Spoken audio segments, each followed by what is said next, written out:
My fifth top tip for writing poetry is to really become aware of metaphor and to understand what metaphor is and the purpose that it serves.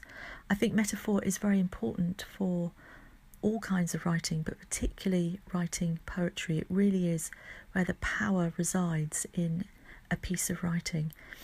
Literally, metaphor is to bear over or to carry over.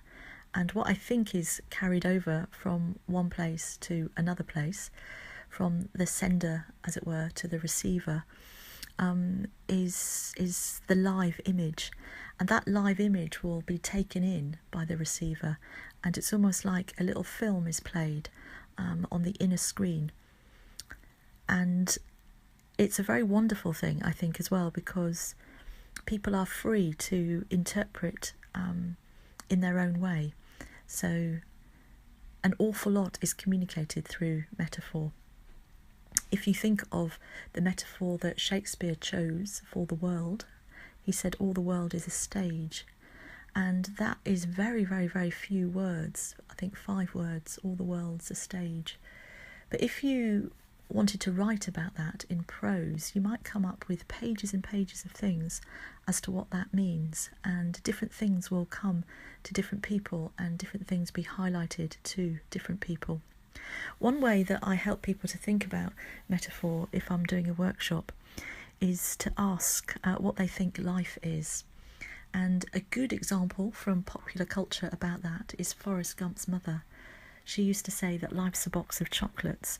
And there is a reason she was saying that. And she said it herself. It's because you never know what you're going to get.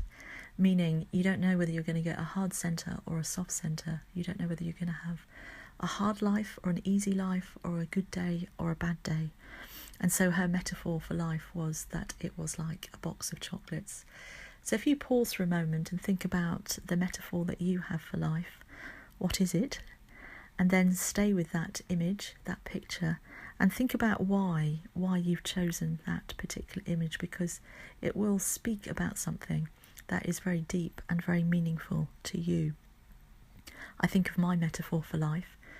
It's a candle, and I guess that is suggestive of the passing of time and the fact that life is transient. And I think it also speaks about the desire I might have to bring light, bring ambience. And also, I think it's true to say physically in the real world that a candle, just before it goes out, it burns the brightest. And I think that is a desire that I have as well, is to burn brightly or burn more brightly as I get older and not just fade out or fizzle out. So that's an exercise you can do to get you thinking about metaphor, but really to go into understanding what a metaphor is, what it does, what it's for, I think is really key to being a good writer, but particularly key to being a good poet.